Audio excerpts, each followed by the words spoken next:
छाता तहसील क्षेत्र के अंतर्गत आने वाले क्रय केंद्रों पर किसानों के गेहूं को खरीदा नहीं जा रहा है। आज इसकी सच्चाई देखने के लिए हमारी टीम द्वारा एक निरीक्षण किया गया तो देखा गया कि सभी किसान लगभग 15 दिनों से सड़कों पर सोने के लिए मजबूर हो रहे हैं। यह हाल तो तब है जब मात्र 100 मीटर की दूरी पर ही छाता उप जिला अधिकारी हनुमान प्रसाद मौर्य रहते हैं, फिर भी अपने पास के क्रय केंद्र का सही से तुलवाई नहीं करवा पा रहे हैं, तो अन्य क्रय केंद्रों का क्या हाल हो रहा होगा। सोचने वाली बात है कि 3 दिन से लगातार छाता में बारिश हो रही थी, सभी लोग अपने अपने घरों पर आराम से सो रहे थे। उस समय किसान अपने गेहूं को लेकर सड़क पर सो रहा था और इंतजार कर रहा था कि कब उसका गेहूं बेचा जाएगा और वह अपने घर को जाएगा। किसान के परिवार वाले, उसके मासूम छोटे छोटे बच्चे उसके आने का इंतजार कर रहे हैं, लेकिन आखिर वह करे भी तो क्या करे। साल भर की कमाई हुई फसल को अब क्रय केंद्रों पर कोई लेने वाला भी नहीं है।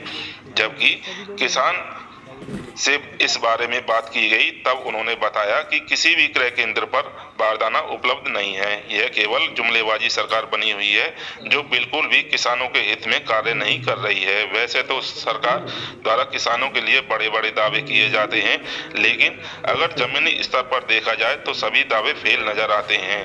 किसान अपनी आप बीती किसी को बताए भी तो क्या बताए, कोई भी अधिकारी उसकी सुनने को तैयार तक नहीं।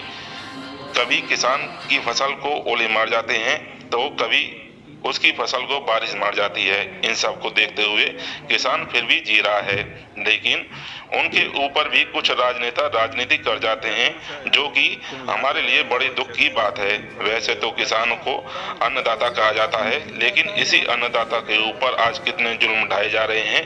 भले ही चाहे कोई भी सरकार क्यों ना हो, लेकिन इन अन्नदाता की सुनने वाला कोई नहीं है। रिपोर्ट प्रताप सिंह, खानपुर। क्या समस्या है? आज तुम यहाँ से लगभग 6 से 7 दिन तक पड़े हुए हो, क्या समस्या? हफ्ता गुजर गो भैया, बारदाने नहीं आता है यहाँ पर। क्रय केंद्रों पर क्या हो रहा है पता नहीं सरकार के बारे में। अब जाने ये कर्मचारी कुछ गुमराह कर रहे हैं या ऊपर से ही कुछ इनके लिए नहीं मिल रहा है, और इस बात को तो हम नहीं बता सकते। हमको तो यही कह रहे हैं कि हमारे पास में बारदाने नहीं है। हम बताइए तोड़े कहाँ से? देखो कितने किसान खड़े हुए, कितने ये खड़े हुए मच्छरन में परेशान, बंदरों का आतंक, बेजार सांड आकर के ट्रॉली में मुंह घुसेड़ देते हैं, फाड़ देते हैं गल्ले को, फैल जाता है गल्ला। और पानी भरा हुआ है। एक तो प्राकृतिक देन हो रही है और फिर ऊपर से ये सरकारी देन हो रही है हमारे लिए। लगभग कितने दिन हो गए आपको यहाँ?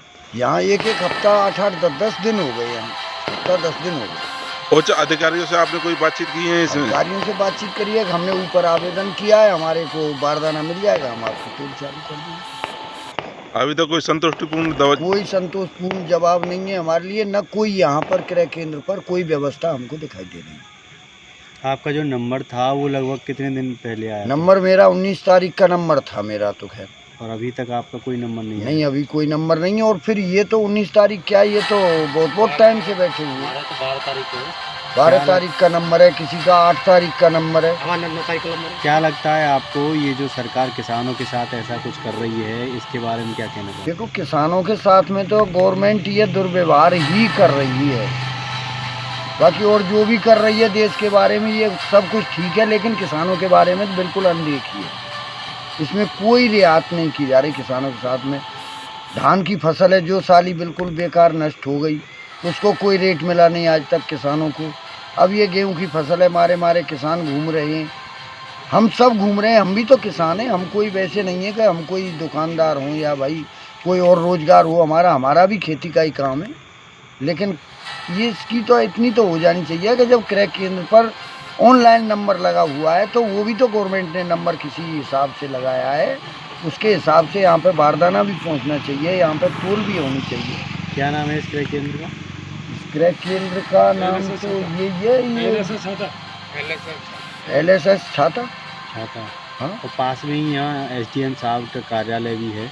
एक भी बार यहाँ निरीक्षण के लिए वो आए? यहाँ पे कोई निरीक्षण के लिए नहीं आता, और आता भी है तो कोई कुछ नहीं करता है। न SDM साहब कोई कुछ करता है, न कोई तहसीलदार साहब कुछ करता है। आ जाएगा बारदाना, सबकी तोल होगी, यही कहते हैं, आश्वासन देते हैं, लेकिन कोई संतोषजनक कोई जवाब नहीं है, न कोई काम है।